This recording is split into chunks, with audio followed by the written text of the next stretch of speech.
gitu kan. Ya contohnya yang udah ketahuan sebenarnya siapa, Prof? Kita tahu lah. Enggak, saya nggak tahu, kan Prof yang Gitu. tahu. Menurut Prof, IKN akan dilanjutkan nggak? Prabowo itu pinginnya seperti ini. Pak Ganjar itu juga ada kemiripan. Pak Anies Baswedan itu punya satu konsep yang sedikit berbeda. Perlu dilakukan perubahan dari apa yang sudah dilakukan selama 10 tahun terakhir oleh Pak Jokowi. Metode komunikasinya yang perlu diperbaiki dalam arti bagaimana caranya supaya program ini bisa ditangkap oleh masyarakat dari berbagai kalangan dengan berbagai latar belakang pendidikan, dan mereka perlu diberikan contoh, ya kan, contoh yang konkret gitu, bukan sesuatu yang abstrak gitu. Misalnya kita akan membangun bangsa Indonesia makmur sejahtera dan betul. banyak. Kumaha? Iya, caranya gimana? Iya, benar-benar.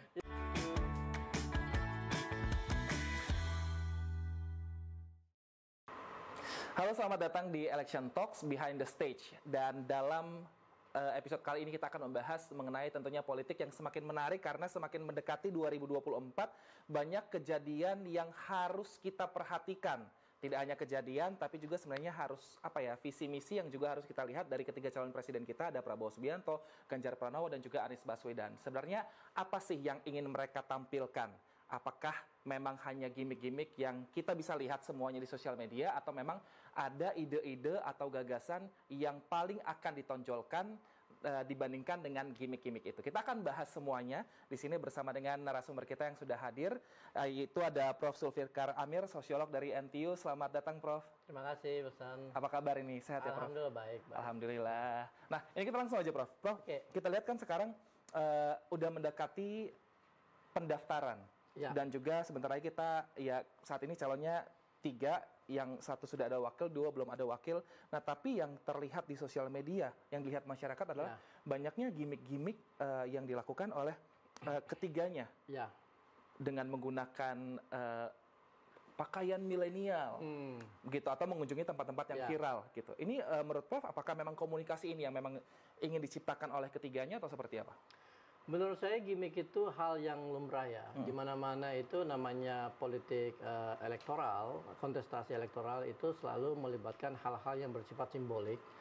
Karena itu adalah sebuah cara untuk membangun asosiasi dengan pemilih. Ya kan? Jadi misalnya kalau ada seorang kandidat walaupun usianya sudah senior, ya kan, tapi sementara populasi pemilih yang terbesar itu adalah kaum milenial atau Gen Z, dia mencoba membangun komunikasi melalui gimmick-gimmick di mana dia itu menunjukkan diri sebagai sosok yang cukup dekat dengan kelompok-kelompok ini gitu. Jadi ini tidak bisa dihindari, dan saya pikir tidak terlalu berdampak negatif ya. Tetapi kan kemudian yang perlu kita pertanyakan sejauh mana visi dan misi dari setiap capres yang maju di kontestasi 2024 yang kira-kira mampu diserap dan dipahami oleh masyarakat, khususnya kelompok pemilih gitu.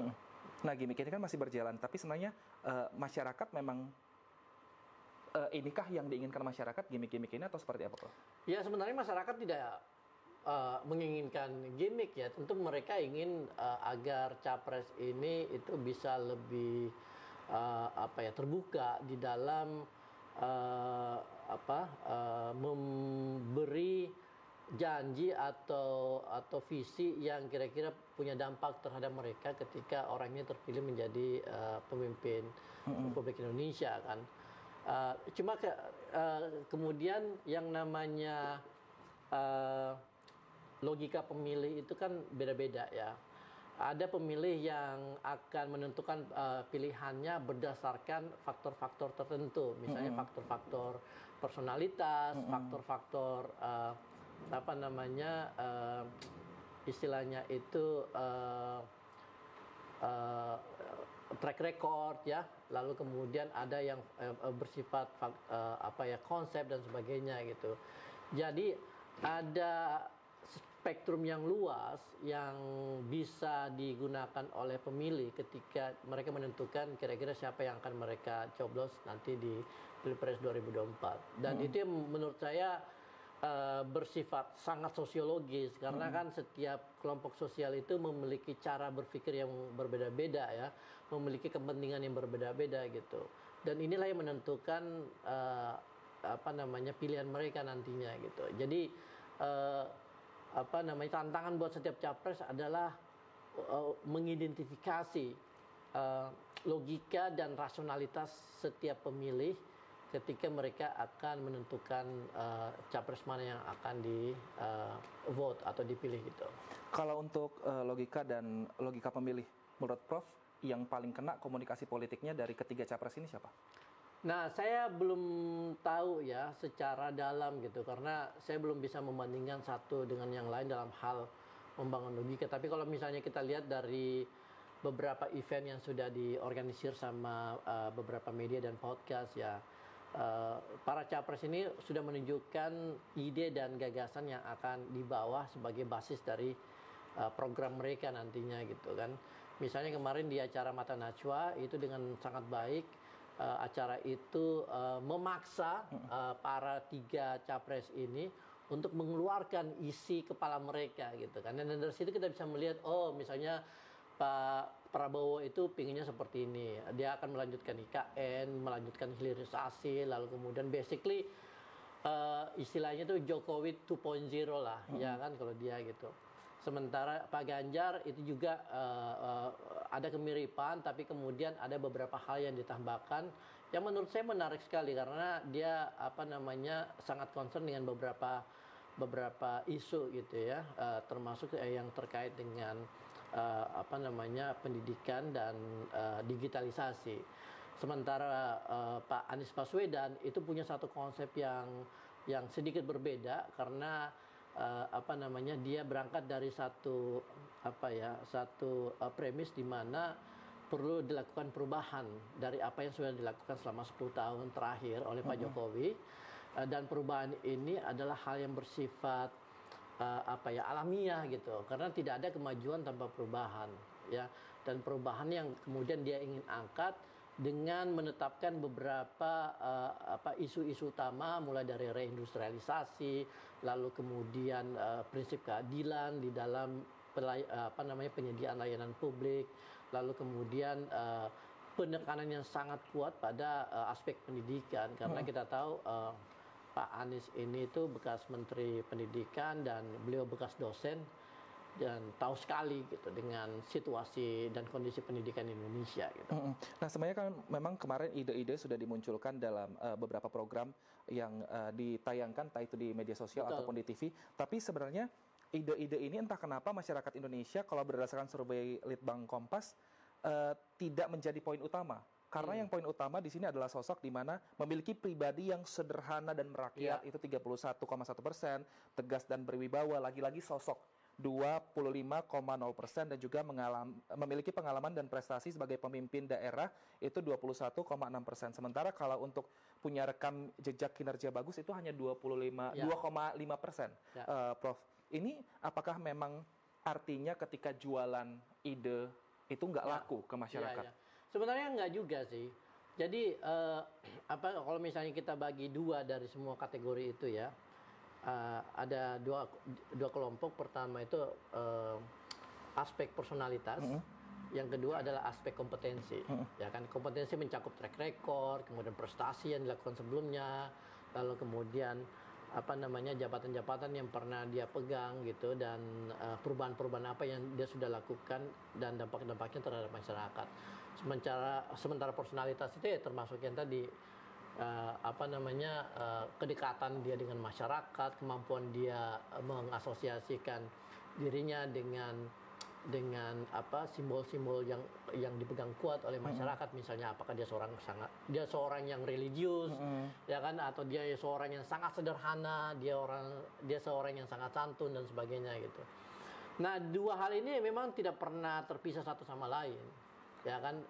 Cuma mungkin kalau kita lihat dari hasil survei Kompas ini, aspek personalitas itu lebih dominan, ya kan. Sementara aspek kompetensi itu mungkin ada tapi tidak sekuat itu gitu. Mungkin ini juga menunjukkan karakteristik sosiologis masyarakat Indonesia, di mana menurut mereka pemimpin itu harus dekat dengan rakyat, ya kan? Karena dari situlah mereka membangun kepercayaan terhadap pemimpin itu gitu.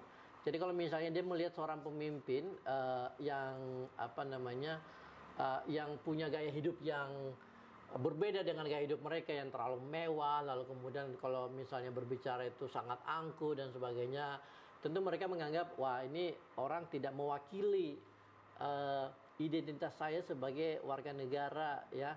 Dan saya tidak akan percaya dia kalau misalnya dia menjadi presiden karena dia tidak akan membawa kepentingan saya gitu. Nah, jadi ada hal aspek rasionalitas juga sebenarnya di situ gitu. Nah kalau misalnya dilihat tadi, oke ada rasional tapi juga ada sosok gitu yang dijual. 10 tahun Jokowi ke rakyat selalu belusukan bahasanya. Kalau kita lihat dari 3 ini belusukan, mungkin Ganjar bisa dibilang belusukan. Ya. Anies baru mulai, tapi mungkin tidak sebelusukan Ganjar, apakah bisa bilang begitu? Dan Prabowo belum. Ya. Berarti dari ketiga sosok ini, apakah memang mereka apa sih yang dimau? Apakah lagi-lagi orang-orang yang belusukan atau mungkin orang yang berbeda? Saya pikir akan sangat salah kalau misalnya mereka mau menjiplak brandnya Pak Jokowi. Belusukan itu kan brandingnya Pak Jokowi gitu. Kalau misalnya ada politisi lain yang mencoba belusukan, itu tidak akan dilihat sebagai suatu hal yang genuine gitu loh, ya kan? Jadi mereka mencari para capres ini mestinya mencari brand sendiri, ya kan, yang berbeda dengan Pak Jokowi gitu. Sama juga ketika Pak SBY menang 2004, lalu kemudian dengan luar biasa menang di 2009, itu kan brandnya juga berbeda tanpa belusukan gitu kan. Nah, Pak Jokowi masuk pakai brand belusukan, dia menang gitu. Dan sekarang capres ini akan sangat lata kalau misalnya dia mencoba menyontek brandnya Pak Jokowi. Sekarang yang cocok untuk masyarakat apa, Prof? Saya nggak tahu ya, itu kerjanya dari tim ses masing-masing lah, ya kan, nyari brand yang pas gitu buat mereka gitu. Tapi kalau kita lihat kan pada akhirnya ya belusukannya Pak Jokowi juga ya bersifat gimmick juga kan, karena banyak keputusan dan kebijakan dia yang tidak berbasis belusukan gitu, tapi kemudian menghabiskan duit triliunan rupiah gitu, ya kan? Gitu. Nah, mengenai kebijakan tadi kita sudah bahas juga, mereka sudah sampaikan di beberapa platform, entah itu TV atau juga media sosial. Ya. Menurut Prof, yang paling bisa diterapkan itu kebijakan siapa secara keseluruhan? Agak susah kalau misalnya saya bilang siapa yang paling bagus ya programnya saat ini ya. Tapi paling tidak ada 3 tantangan gitu yang perlu kita address dan perlu dijadikan concern utama dari para capres. Nah, kalau kita lihat Indonesia selama 10 tahun ini relatif oke lah, stabil ya. Dan kita harus mengapresiasi Pak Jokowi yang sudah memimpin republik ini dengan kondisi yang relatif stabil gitu. Pembangunan infrastruktur berjalan dengan baik, walaupun tidak semua program infrastruktur yang dilakukan itu memberi dampak yang positif ke masyarakat gitu. Di sisi lain kita lihat pertumbuhan ekonomi kita kan relatif lamban ya dibanding periode sebelumnya gitu. Nah, memang kalau kita lihat selama hampir 10 tahun rata-rata 5% per tahun ya. Tetapi 5% ini itu memang kelihatan besar dibanding beberapa negara di Eropa atau di Amerika.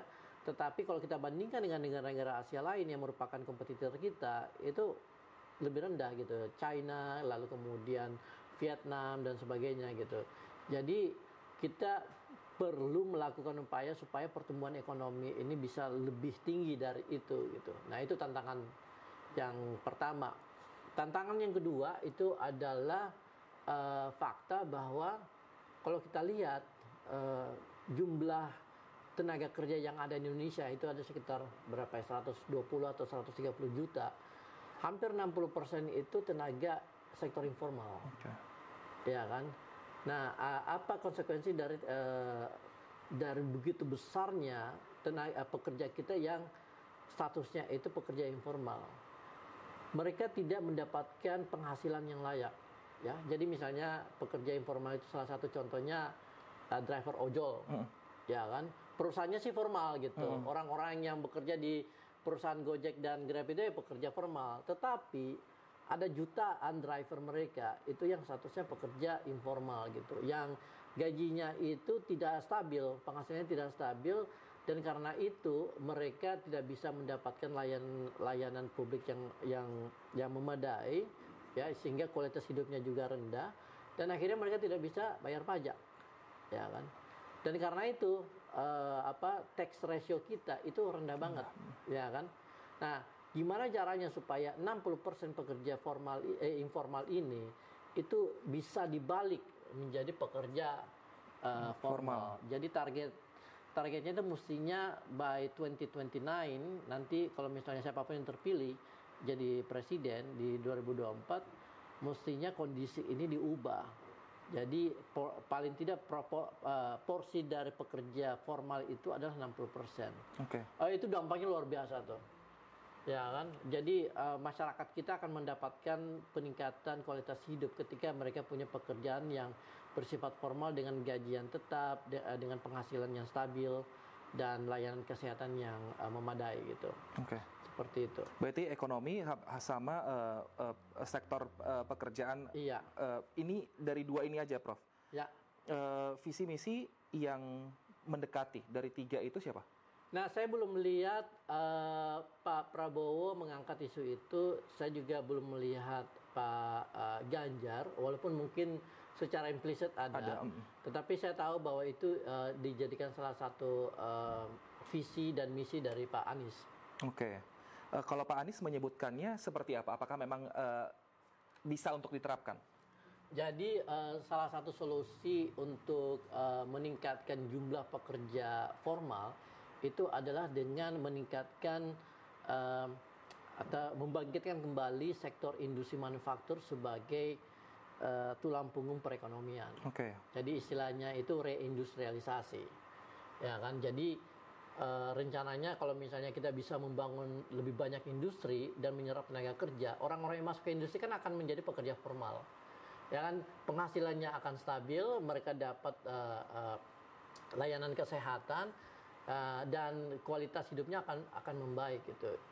Jadi kita coba bayangkan misalnya pekerja-pekerja informal kita sekarang yang menjadi driver ojol, kemudian penjual bakso dan sebagainya gitu. Memang sektor informal itu penting untuk menjadi sumber penghasilan orang-orang yang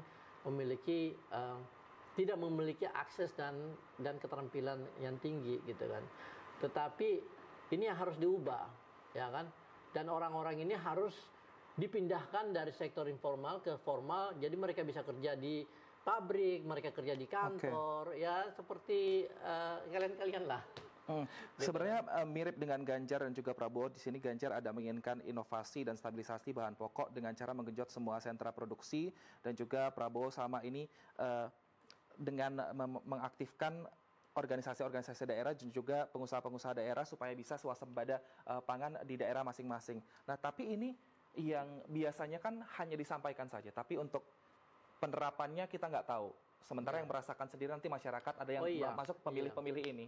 Nah, komunikasi seperti apa yang sebaiknya disampaikan oleh ketiganya supaya nggak cuma ngomong gitu, Prof, tapi masyarakat, oh ini ngaruh kok nanti ke saya gitu, sehingga masyarakat juga bisa lebih pintar untuk memilih. Iya. Mungkin metode komunikasinya yang perlu diperbaiki dalam arti bagaimana caranya supaya program ini bisa ditangkap oleh masyarakat dari berbagai kalangan dengan berbagai latar belakang pendidikan, dan mereka perlu diberikan contoh, ya kan, contoh yang konkret gitu, bukan sesuatu yang abstrak gitu. Misalnya kita akan membangun bangsa Indonesia makmur sejahtera dan sebagainya. Kumaha? Iya, caranya gimana? Iya, benar-benar. Ya kan, gimana gitu caranya gitu. Nah itu yang perlu dibuat lebih eksplisit gitu, dan itu tantangan dari tim ses para capres supaya komunikasi mereka itu lebih efektif. Oke. Gitu. Oke. Nah, kalau dari track record kita lihat ketiganya, cukup berbeda. Satu dari pertahanan, satu mungkin akademisi, satu lagi dari kepala daerah. Ya. Nah, dari tiga ini, kira-kira pengalaman siapa yang bisa membenahi Indonesia saat ini? Saya pikir tiga-tiganya punya track record yang bagus ya, dalam arti mereka punya pengalaman di pemerintahan dan juga berangkat dari profesi yang berbeda gitu. Kan ada Pak Prabowo dengan latar belakang militer, ya kan. Lalu kemudian Pak Ganjar dengan latar belakang politisi, dan beliau pernah menjadi anggota DPR, ya kan, terlibat dalam pembuatan undang-undang dan sebagainya. Sementara Pak Anies latar belakang akademisi, bekas dosen, rektor, menteri pendidikan, lalu kemudian gubernur, jadi lengkap banget gitu.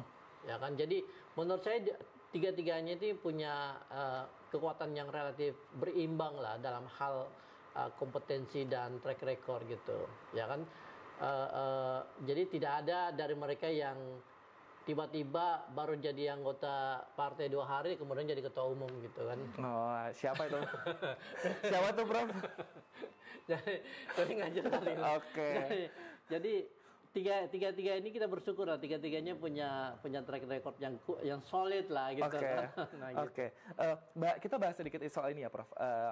Korelasi. Saat ini baru Anies yang bisa dibilang punya wakil lah gitu. Oh iya. Ada Caimin. Sementara Ganjar sama Prabowo belum. Ya. Nah, ini kira-kira siapa yang menurut Prof sendiri untuk wakil dari Ganjar sama wakil dari Prabowo? Apakah narik suara NU atau tadi politisi-politisi baru yang sekarang menjabat? Ya. Saya sebenarnya nggak terlalu tertarik dengan diskusi tentang siapa akan jadi cawapres mereka gitu. Karena saya lebih fokus ke soal ide dan gagasan mereka kan. Soal siapa yang akan jadi cawapres mereka, saya pikir ini adalah bagian dari proses negosiasi dan relasi kuasa ya antar kelompok-kelompok ini. Ada Pak Jokowi, ada ada Bu Mega Wati, ada Pak Ganjar, ada Prabowo dan rombongannya gitu. Ya kan, jadi ruwet banget. Dan kemungkinan besar mereka akan menentukan last minute lah. Jadi kita tinggal lihat aja gitu.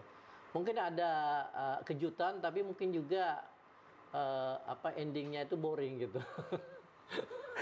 Yang maksudnya ending boring nih gimana nih, Prof? Ketahuan gitu kan. Ternyata kalau itu mah kenapa nggak dari kemarin gitu kan. Ya contohnya yang udah ketahuan sebenarnya siapa, Prof? Kita tahu lah. Enggak, saya nggak tahu kan, Prof yang gitu. tahu. Nanti dilihat gitu. Kalau misalnya ternyata yang dipilih jadi cawapresnya Prabowo adalah itu, ya udah. Oke, yang maksudnya yang baru mendeklarasikan kemarin ya, Prof. Iya, nanti kita lihat lah. Tapi relasi kuasa dan proses negosiasi di dua capres ini juga dibentuk kalau ditentukan oleh apa yang sudah dilakukan oleh Anies dan Caimin kan. Jadi mereka biasalah seperti permainan catur gitu kan. Memetakan ya. Benar seperti itu. Nah, sekarang yang pembangunan yang sedang dilanjutkan itu IKN yang mungkin bisa entah dilanjutkan atau tidak dengan presiden-presiden berikutnya. Tapi menurut Prof, IKN akan dilanjutkan nggak? Siapapun nanti presiden yang kepilih. Ya, agak susah ya kalau untuk memastikan bahwa proyek ini tuh akan tuntas karena memang butuh proses yang panjang kan. IKN itu kan sebuah ibu kota ya. Membangun kota itu butuh waktu dan proses dan biaya yang tidak sedikit, apalagi ibu kota, ya kan. Sementara ambisi dari Pak Jokowi adalah memindahkan ibu kota tahun depan. Ketika dia mengadakan upacara 17 Agustus tahun 2024 di IKN, disitulah momen di mana ibu kota dipindahkan secara resmi dari Jakarta ke Nusantara gitu. Cuman apakah itu feasible secara teknis? Nah, itu menjadi pertanyaan besar. Karena situasi dan kondisi di IKN saat ini itu masih jauh dari target yang ingin dicapai. ya kan, menjadi sebuah kota yang benar-benar berfungsi sebagai ibu kota gitu. Yang ada kan baru kumpulan gedung-gedung ya yang sedang dikejar untuk dibereskan. Tetapi kalaupun gedung-gedung ini jadi, dia belum menjadi sebuah kota sebenarnya, ya kan? Dan itu yang jadi masalah gitu, karena siapapun yang akan jadi presiden, dia akan kebingungan untuk mencari duit untuk menyelesaikan seluruh pembangunan IKN Nusantara sebagai sebuah kota. Karena yang diinginkan kan IKN ini menjadi sebuah kota yang modern, kelas dunia, berbasis teknologi advance gitu ya, autonomous vehicle, kemudian pakai AI macam-macam gitu. Sementara kapasitas kita itu juga terbatas untuk memenuhi itu semua gitu, ya kan? Dan kita butuh investasi dari luar, dari Singapura, dari Cina, dari Jepang dan sebagainya.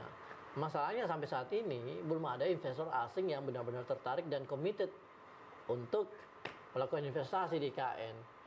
Mungkin juga mereka tidak terlalu tertarik karena proyeknya itu buat mereka tidak atraktif gitu, tidak ada model bisnis yang membuat mereka bisa yakin bahwa kalau mereka investasi duitnya akan kembali. Di mana-mana kan begitu kan, investasi itu nggak ada duit taruh hilang begitu aja gitu kan. Harus duitnya kembali dengan profit gitu.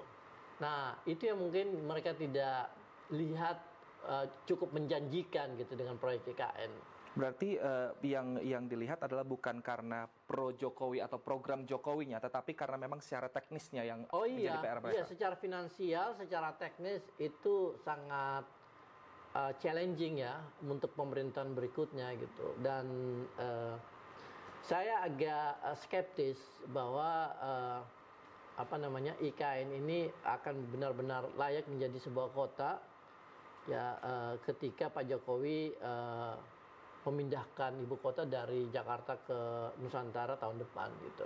Oke. Tapi sudah ada undang-undangnya, kemudian ya kalau misalnya kita lihat juga rancangannya sudah bagus sebenarnya. Tapi bagaimana? Berarti kan jadi tantangan. Tinggal ubah aja ke DPR ya. Ya kan.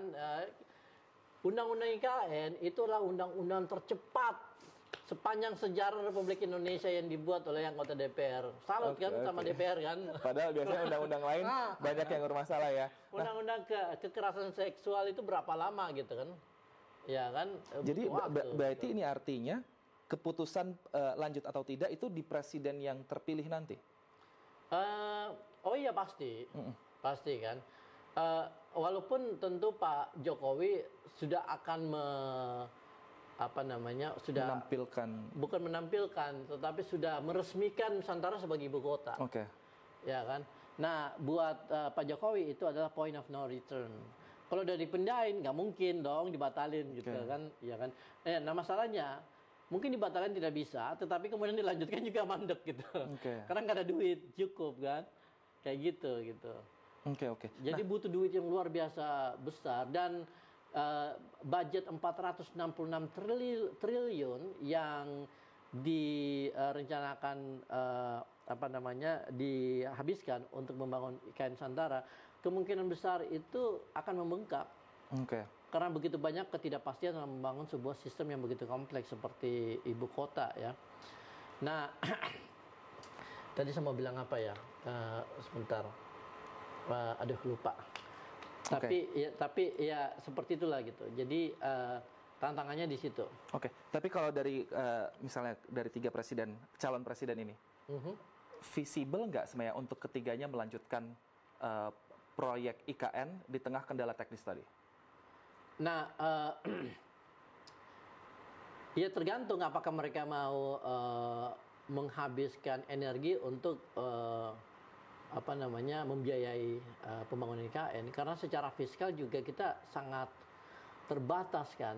Walaupun APBN kita itu 3.000 triliun ya kan, sementara pembangunan IKN itu 466 triliun, tetap aja akan ada alokasi yang harus dipotong untuk dipakai dalam membangun IKN. Ya selama 2 tahun ini itu sudah dilakukan oleh pemerintah. Ada beberapa budget dari budget yang mestinya untuk sektor sektor tertentu gitu ya, misalnya pendidikan atau pembangunan pertanian dan sebagainya, terpaksa harus dialihkan karena IKN ini menjadi prioritas. Okay. Nah, pertanyaan terbesar kita adalah dengan biaya yang begitu besar, dengan energi yang luar biasa, gitu ya, apakah proyek ini benar-benar worth it gitu? Okay. Apakah setelah Nusantara itu menjadi ibu kota, pertumbuhan ekonomi kita akan merata ke seluruh Indonesia, gitu kan?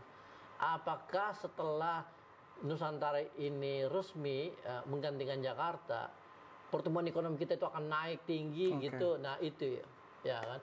Karena belum ada model yang cukup meyakinkan gitu bahwa ketika ibu kota dipindah, Indonesia akan menjadi jauh lebih baik gitu. Oke. Nah, tapi ngomong-ngomong pembangunannya, Prof, kita kan kalau misalnya media tuh diajak ke sana tuh pembangunannya diajak ke titik 0 km dan ada guide-nya semacam itu. Jadi kita hanya taunya itu aja. Tapi Prof, kira-kira ada bocoran nggak di kalangan Prof atau mungkin di teman-teman dari pengamat atau polisi, sebenarnya seperti apa sih udah di sana gitu? Apakah memang yang kita lihat saja gitu? Ya. Terakhir saya lihat ada beberapa foto yang dipasang sama media kalau nggak salah ya. Tapi memang situasinya itu masih sangat gersang ya. Panas, berdebu. Jadi minggu kemarin saya ke sana gitu, hari Kamis, dan masuk ke lokasi IKN dan melihat secara langsung pembangunan Istana Presiden. Kata mereka sih sudah 40%, cuma saya nggak tahu gimana caranya mereka menghitung 40% dari 100% seperti apa gitu kan. Tapi saya agak skeptis bahwa itu bisa selesai tanggal 17 Agustus 2024 karena mereka cuma punya waktu 11 bulan 11 bulan ya. Sementara pembangunan istana ini itu relatif rumit, khususnya kantor presiden, karena kan bentuknya itu tidak lazim ya. Didesain oleh Pak Nyoman Nuarta, seorang seniman yang terkenal. Tapi ya butuh waktu untuk menyelesaikan itu dengan baik, karena kalau misalnya terburu-buru, takutnya gampang copot ntar gitu. Nah, pas upacara malah ada kejadian ya. Nah itu dia gitu, itu yang saya khawatirkan gitu. Tapi ya karena ini kepentingan politik Pak Jokowi, kemungkinan besar dan saya yakin itu akan dipaksakan untuk selesai apapun kondisinya. Oke, berarti itu artinya Jokowi memang menginginkan agar ada legacy diturunkan ketika pemerintahan dia. Setiap pemimpin pasti ingin legacy, tetapi legasinya, yang jadi pertanyaan apakah legasinya itu akan bermanfaat dalam jangka panjang atau tidak gitu kan? Siap, Prof. Kan? Kalau kita lihat ya, selama ini legasi dari presiden sebelumnya itu udah jelas. Misalnya mulai dari Presiden Soekarno, legasinya jelas, ya kan, nasionalisme yang kuat. Soeharto pembangunan dan pertumbuhan ekonomi, itu legasi yang tidak bisa dinafikan lah. Lalu kemudian Pak Habibie, kita tahu lah legasinya ya, kita bisa hidup seperti ini dalam alam demokrasi itu karena Pak Habibie. Lalu kemudian Gus Dur ya kan, legasinya toleransi. Kemudian Megawati, legasinya itu KPK gitu kan. Kemudian SBY, alam demokrasi yang terjaga baik, kemudian pertumbuhan ekonomi yang tinggi dan income per kapita yang berlipat-lipat kali gitu ya kan. Nah, ini legasi-legasi yang punya dampak jangka panjang gitu. Ibu kota itu mungkin akan punya jangka panjang kalau misalnya dilakukan dengan baik gitu, tidak tergesa-gesa, tidak terburu-buru, dan tidak terlalu diasosiasikan dengan seseorang. Nah, itu yang menjadi masalah gitu, ya kan? Berarti kita lihat aja nanti apakah presiden baru yang terpilih, apakah sudah berkantor di sana, nanti kita tunggu. Apakah memang sudah jadi bangunannya gitu ya, Prof ya.